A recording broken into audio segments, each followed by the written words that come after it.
기러기 아빠 혹은 펭귄 아빠라고 하는 말이 있지 않습니까? 기러기는 땅 위에 둥우리를 틀고 짝지어 살면서 암컷이 알을 품으면 수컷은 그 주위를 경계합니다. 전통 혼례에 보면 기러기가 반드시 등장하지 않습니까? 신랑 일행이 신부 집으로 가면서 결혼식이 진행이 되는데 맨 앞 청사초롱을 든 아이 서고 그 뒤에 기러기를 품에 안은 어른이 따르게 됩니다. 이 기러기를 품에 안은 어른을 일명 기럭아비 이렇게 부릅니다. 다음은 흰 말을 탄 신랑이 따르게 되고 이렇게 신랑 앞에 기러기를 안고 가는 어른을 앞세운 것은 이 기러기처럼 결혼 생활을 해라 라는 의미를 갖고 있습니다. 기러기는 한번 짝이 정해지면 일편단심 평생을 함께하고 만약 짝을 잃게 되면 정절을 지키며 혼자 살아가거나 외로움을 견디지 못해서 바윗돌에 머리를 찧어 자살을 한다고 합니다. 또한 늘 사이좋게 화답하며 차를 지키며 날아다니는 모습도 우리가 보지 않습니까? 그래서 이렇게 절기를 지키고 예의를 갖춘 새를 본받으라는 뜻으로 결혼 행렬에 반드시 기러기가 등장을 하였던 것이다. 그런데 기러기 아빠라고 하는 것은 자녀 교육을 위해 가족과 떨어져 홀로 사는 아빠를 의미하지 않습니까? 자녀를 보다 더 나은 교육 환경에서 공부를 시키고자 하는 희망이 이 기러기 아빠를 양산한 그런 모습이죠. 아이들만 유학 생활을 할 경우에 생기는 여러 문제점 때문에 엄마가 현지에서 같이 지내면서 아이들을 돌보느라 이 아빠는 따로 떨어져서 생활을 하게 되고 그래서 기러기 아빠가 된 사연입니다. 가장의 권위는 실추되고 다만 돈이나 벌어다 주는 기계로 전락한 안타까움의 모습이 있습니다. 가족 간 화목이나 끈끈함은 사라지고 가족이 만나도 남과 남이 만난 것 같은 서먹함이 있지 않습니까? 자녀들은 낯선 외국 문화를 빠르게 흡수하면서 전통적이고 가부장적인 아빠는 구시대 유물로 취급을 해서 멀리하는 경향도 있습니다. 물론 처음에는 전화도 하고 카톡도 하고 이렇게 자주 연락을 주고받지만 시간이 지나면서 뜸해지다가 아예 두절하는 경우가 비일비재하다라고 하는 것이죠. 그러다 보니까 가족들에게 버림받는 아빠도 생겨나게 되는 것입니다. 이렇게 가족에게 버림받은 아빠를 일컬어 일명 펭귄 아빠 이렇게 부르게 됩니다. 펭귄은 암컷이 새끼를 낳고 새끼의 먹이를 구해서 뱃속에 넣고 올 때까지 수컷이 새끼를 품고 있다가 암컷이 오면 자리를 이렇게 비켜주는데 암컷은 뱃속의 먹이를 새끼에게 줄 뿐 그동안 굶주린 수컷은 거들떠 보지도 않습니다. 춥고 배고픈 수컷 펭귄 가족에게 내침을 당해 그만 죽고 마는 것입니다. 이걸 비유해서 기러기 아빠로 살다가 내침을 당한 아빠를 펭귄 아빠 이렇게 부르는 것이죠. 김영승 시인의 아버지 마음이라고 하는 그런 글이 있습니다. 바쁜 사람들도 굳센 사람들도 바람 갔던 사람들도 집에 돌아오면 모두가 다 아빠가 된다. 어린 것들을 위하여 난로에 불을 피우고 그네의 작은 못을 박는 아버지가 된다. 저녁 바람에 문을 닫고 낙엽을 줍는 아버지가 된다. 세상이 시끄러우면 줄에 앉은 참새의 마음으로 아버지는 어린 것들의 앞날을 걱정한다. 어린 것들은 아버지의 나라다. 어린 것들은 아버지의 동포다. 아버지의 눈엔 눈물이 보이지 않으나 아버지가 마시는 음식엔 보이지 않는 눈물이 절반 이상이다. 아버지는 가장 외롭다. 아버지는 비록 영웅이 될 수도 있겠지만 폭탄을 만드는 사람도, 감옥을 지키던 사람도, 술가게의 문을 닫는 사람도 집에 오면 모두가 다 아버지가 된다. 아버지의 때는 항상 씻김을 받는다. 어린 것들이 간직한 그 깨끗한 피로. 그렇게 김현승은 아버지의 마음을 읊조리고 있습니다. 우리가 오늘 봉독한 이 누가복음 15장에 있는 말씀 탕자의 이야기다, 이렇게 우리가 기억을 하고 있습니다. 탕자의 이야기, 주인공이 둘째 아들 탕자라 이렇게 여기는 것인데, 실제는 이 탕자의 이야기는 세 사람의 이야기가 중심을 이루고 있지 않습니까? 하나는 작은 아들, 즉 탕자의 이야기, 아버지 재산을 상속받아 먼 나라에 가서 다 탕진한 아들의 이야기. 또 하나의 이야기는 큰아들 이야기입니다. 이 큰아들, 아버지 곁에서 집을 지키던 그 아들의 이야기 아닙니까? 그리고 또 다른 이야기는 탕자를 기다리고 목이 빠져라 기다리던 아버지의 이야기다라고 하는 것이죠. 그래서 오늘은 이 아버지의 이야기를 함께 나누어 보고자 합니다. 사실 큰 아들이든 작은 아들이든 모두가 다 불효자인 건 마찬가지 아닙니까? 큰 아들이나 작은 아들이나 집을 지킨 아들이나 집을 나간 아들이나 아버지의 마음을 전혀 파악하지 못했으니 불효자다라고 하는 뜻입니다. 이 작은 아들, 아버지의 뜻을 거역하면서 집과 조국을 떠나 돈을 탕진하고 호랑망타하게 살면서 아버지의 마음을 아프게 했으니 불효자임에 틀림이 없습니다.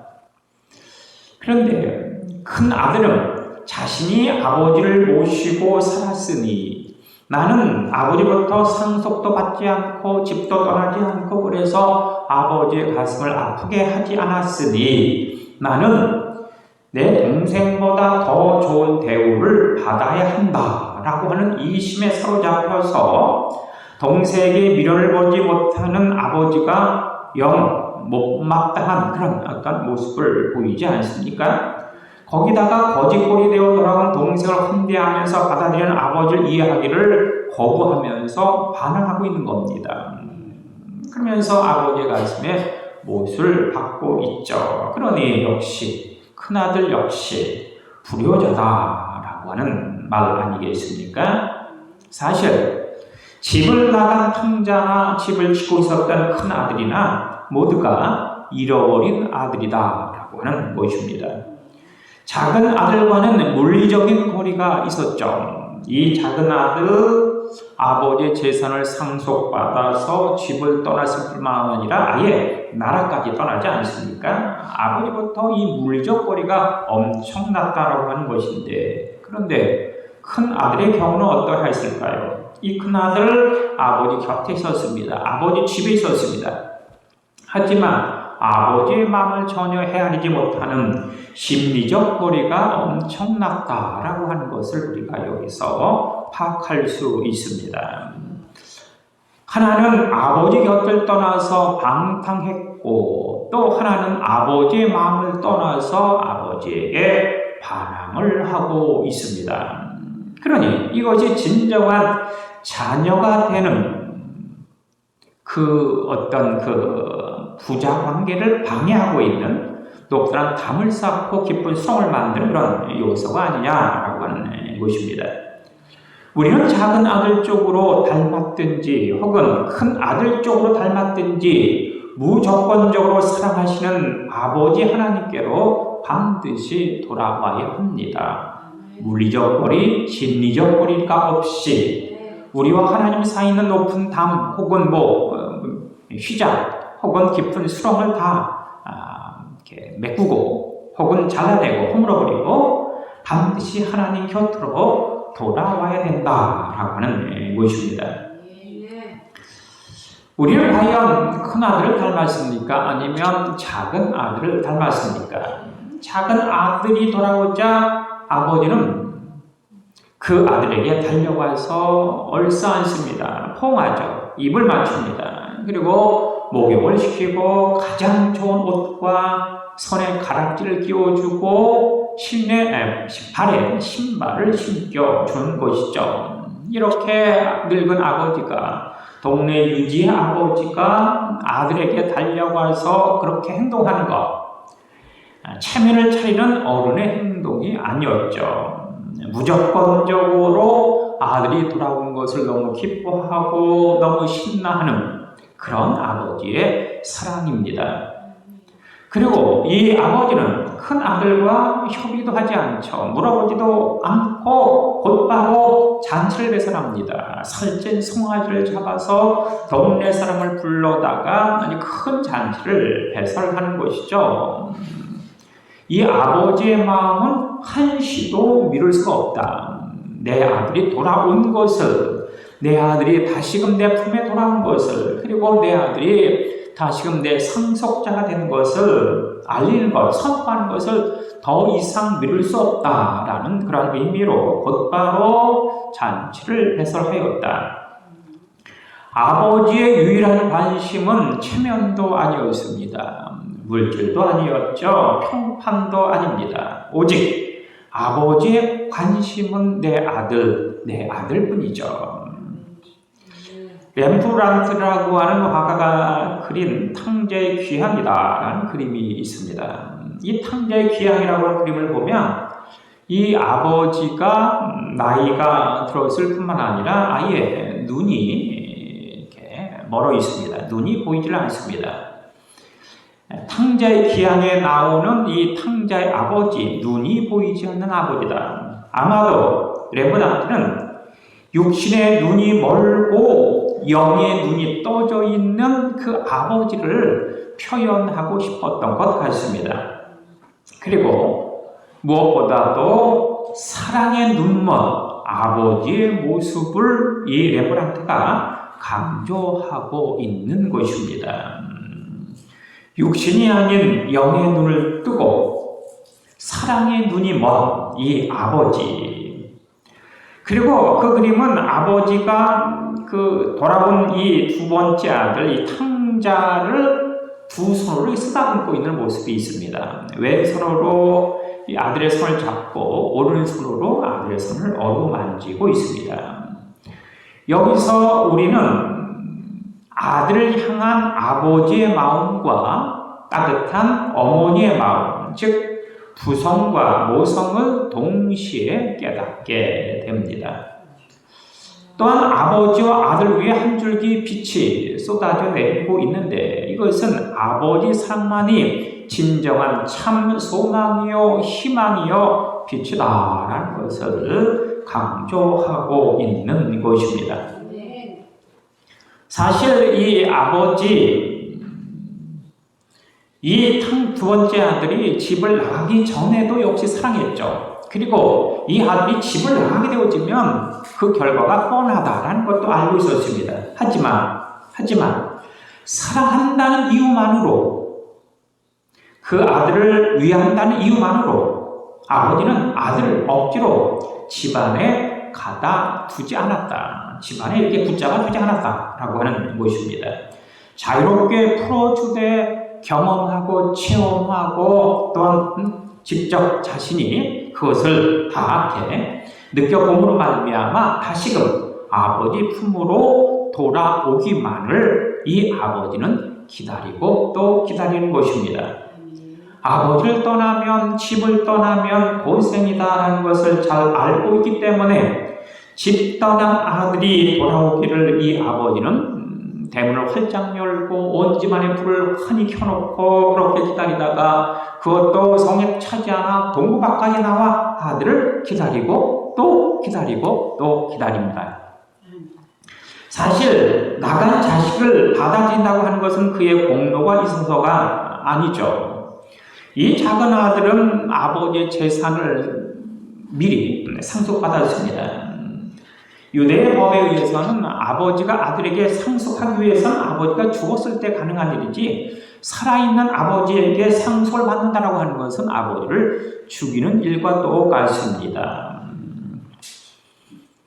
그럼에도 불구하고 이 아들을, 아버지는 거짓골로 돌아온 이 아들을 그대로 받아들이고 있습니다. 이 작은 아들이 어떤 잘한 일이 있어서, 착한 일을 해서, 공로가 있어서가 아니라는 것이죠. 오직 은혜, 오직 사랑, 오직 축복, 그 때문이다라는 것을 우리가 알 수가 있습니다. 돈이나 성공과 실패, 잘 살고 못 사는 것이 전혀 문제가 되어지지 않는다. 핵심은, 그 포커스는 아버지 마음과 그의 무한한 은혜를 알고 사랑을 헤아리는 것이다.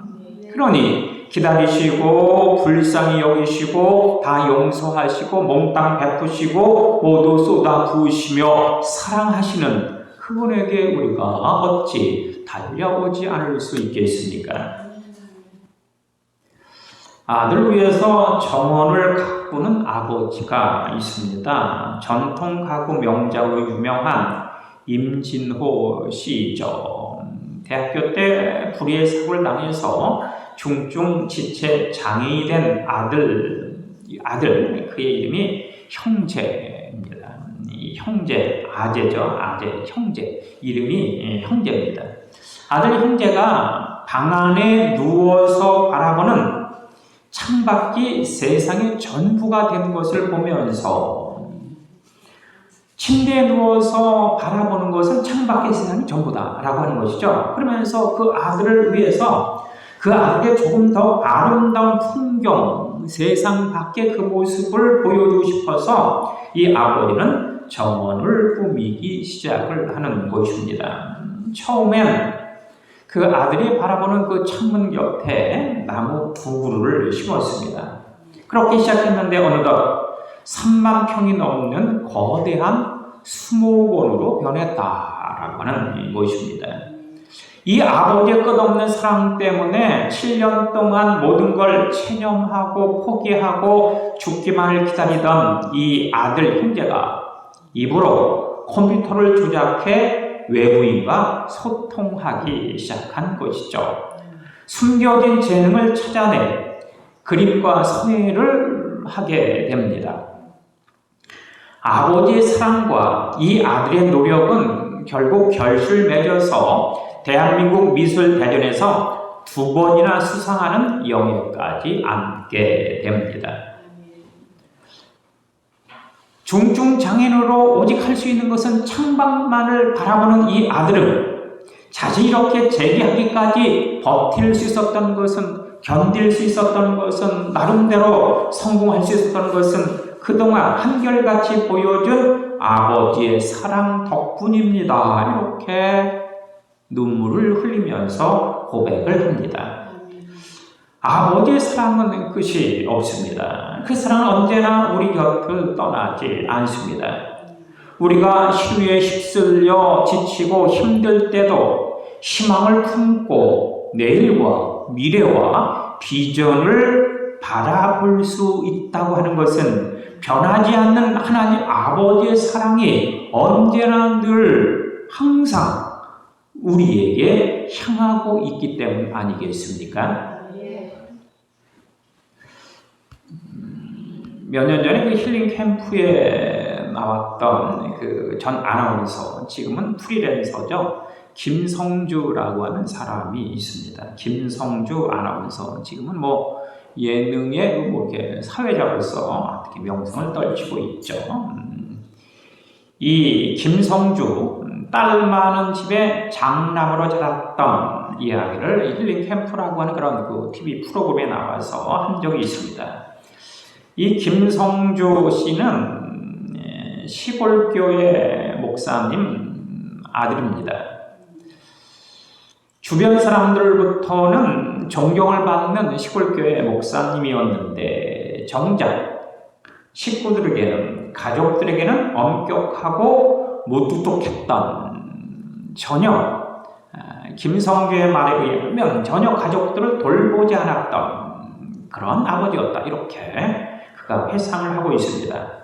집안 형편은 굉장히 어려웠는데 아버지는 외부 사람들에게, 교인들에게 퍼주기는 잘하는데 가족들에게는 전혀 배려하지 않았다라고 하는 것입니다.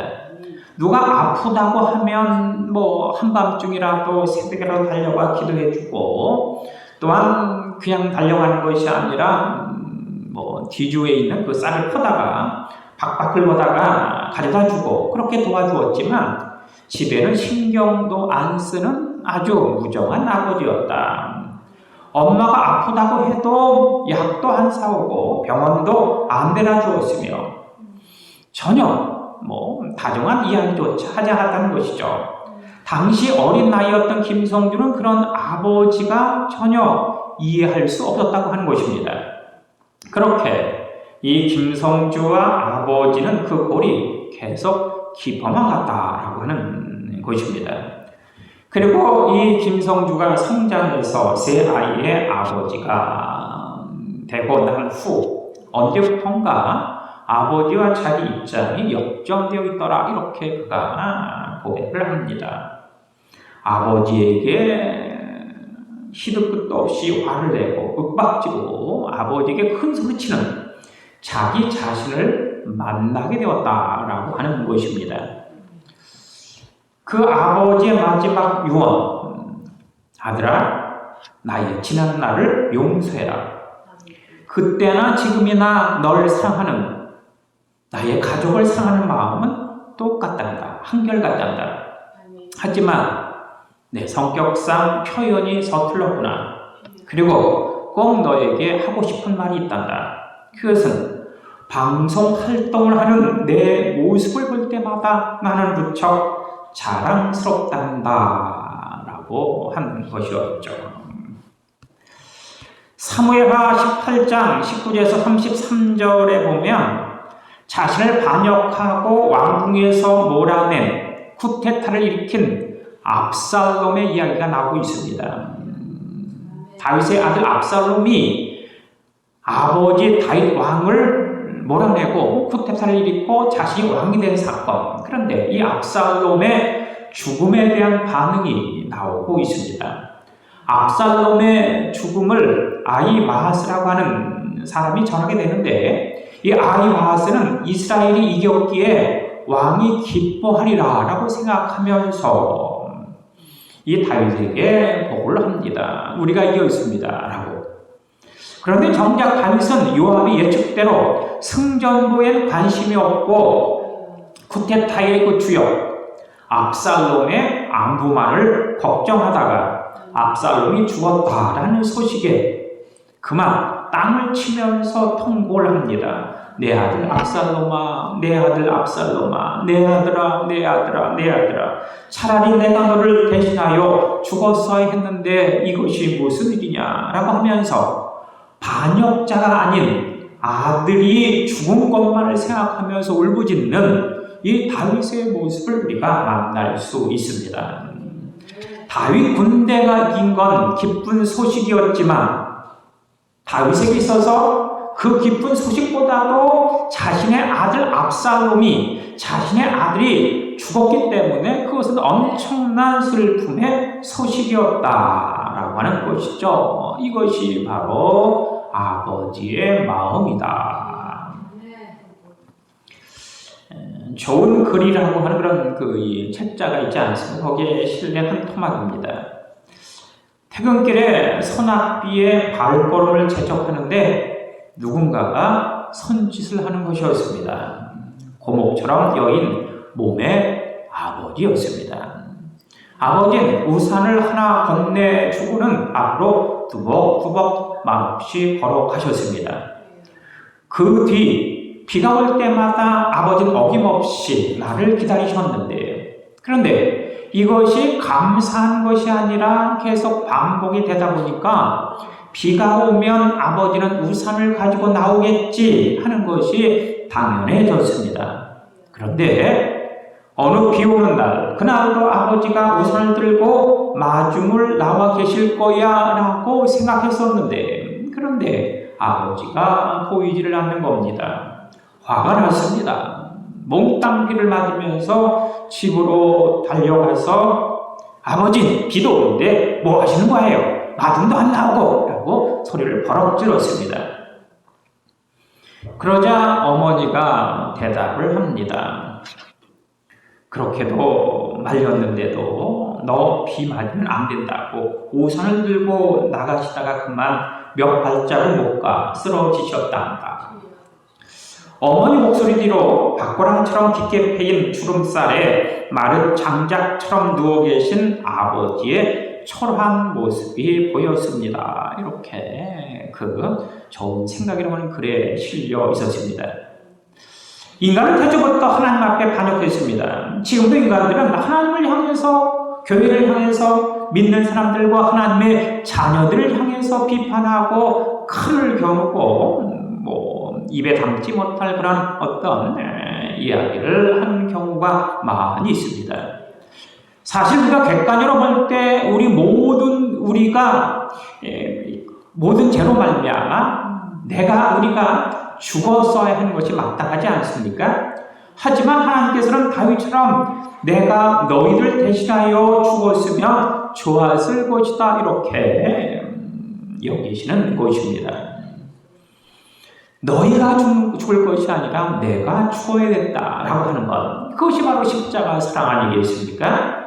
그래서 하나님께서는 인간 몸으로 이 땅에 오셨고 우리를 대신해서 날 대신해 죽으셨고 그렇게 아버지의 사랑을 우리에게 보여주시는 것입니다. 다윗의 삶, 평탄한 인생을 전혀 살지 못했습니다. 고난과 역경을 딛고 참고 인내하면서 왕이 되었는데 그 자식들이 자신에게 반역을 일으키기도 하고 그의 말년에는 국가 전역에 코로나19와 같은 큰 전염병이 돌기도 합니다. 다윗은 성공 가도를 달린 사람이 아니었다라고 하는 말입니다. 한데 그럼에도 불구하고 왜 성경에서는 다윗이라고 하는 이름이 800번 이상이나 언급되고 있고 진정 하나님이 기뻐하는 사람이다 이렇게 인정하고 계신 걸까? 그 까닭 다윗이 성경스럽게 인정받고 칭찬받고 우리 신앙의 모델이 되는 까닭 그것은 진정 참 하나님의 마음을 품은 사람이 다윗이었기 때문이다 라고 하는 것입니다. 타인의 죄까지도 책임지고자 하는 마음이 다윗에게 있었습니다. 다른 사람이나 자식이 자기에게 칼을 겨누어도 그것을 자신의 죄로 인한 것이라고 생각하는 그러한 마음. 그런데 이 마음이 바로 곧 하나님의 마음 아니겠습니까? 내가 여기서 큰일을 이루는 것, 성공하는 것이 중요한 것이 아닙니다. 얼마나 하나님의 마음을 알고 그 마음에 합하였는가라고 하는 사실이 아주 중요합니다. 하나님 아버지의 사랑을 알고 그 하나님 아버지의 사랑으로 살아가는 것. 그것이 바로 신앙생활이고 그것의 마침이 바로 그리스도의 완전 아니겠습니까?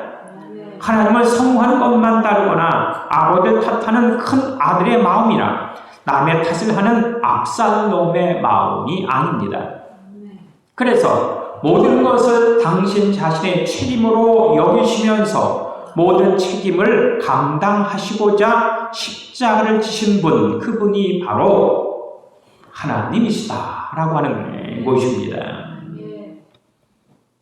성공하는 것, 출세하는 것, 이 땅에서 많은 사람들이 인정받는 것, 이런 것이 하나님의 마음이 아니라 모든 것이 다 내 탓이야. 내 때문에 네가 성공하지 못했고 나 때문에 네가 많은 사람이 인정받지 못하고 나 때문에 내가 고난받고 역경받는 것이 너무너무 가슴이 아프구나. 그래서 너를 대신해서 내가 너의 허물과 너의 죄악과 너의 모든 무거운 짐을 내가 대신 질게 라고 하는 것. 이것이 바로 십자가이고 십자가의 사랑이고 십자가의 능력이다 라고 하는 것입니다. 아버지는 과연 누구일까요? 아버지란 기분이 좋을 때 헛기침을 하고 겁이 날 때 너털 웃음을 웃는 사람입니다. 아버지란 누구일까? 자기가 기대한 만큼 아들과 딸의 학교 성적이 좋지 않을 때 겉으로는 괜찮아, 그럴 수도 있지 뭐, 하지만 속으로는 몹시 화가 나서 자기를 채찍질하는 그러한 사람이 바로 아버지입니다. 사실 아버지의 마음은 먹칠한 유리로 되어 있기도 합니다. 그래서 유리로 되어 있기 때문에 먹칠을 했기 때문에 잘 들여다 보이지는 않지만 쉽게 깨지기도 하는 것이죠. 속이 잘 보이지가 않습니다. 어쩜 아버지랑 울 장수가 없기에 너무너무 슬픈 사람이기도 하죠. 아버지랑 자식을 결혼시킬 때 한없이 울면서도 얼굴에는 웃음을 나타내는 그런 사람이 아닙니까? 아들과 딸이 밤늦게 돌아올 때면 어머니는 왜 우리 딸과 아들이 안 들어오지? 왜 안 들어오는 거야? 왜? 하면서 정정 걸음으로 이렇게 하지만, 걱정하는 말을 그렇게 반복하지만 아버지는 다만 수도 없이 현관을 쳐다보는 사람, 그가 바로 아버지다. 모쪼록 그런 아버지의 마음을 헤아리면서 늘 언제나 항상 하나님 아버지 앞에 달려나와 그 넓은 그 사랑이 아버지 품에 안기는 우리 모두가 되어주시길 간절히 주님으로 축원합니다. 기도하시겠습니다. 주님 감사합니다. 우리가 아버지의 마음을 헤아리고 아버지의 마음에 합당한 그런 삶을 살 수 있도록 주여 도와주옵소서. 늘 언제나 항상 하늘 아버지 앞에 달려나와 그 아버지 품에 안길 수 있는 그 능력의 사람들로 우리 모든 진정한 가족들을 구별해 주시고 또한 성별해 주옵소서. 예수님 이름으로 기도합니다. 아멘.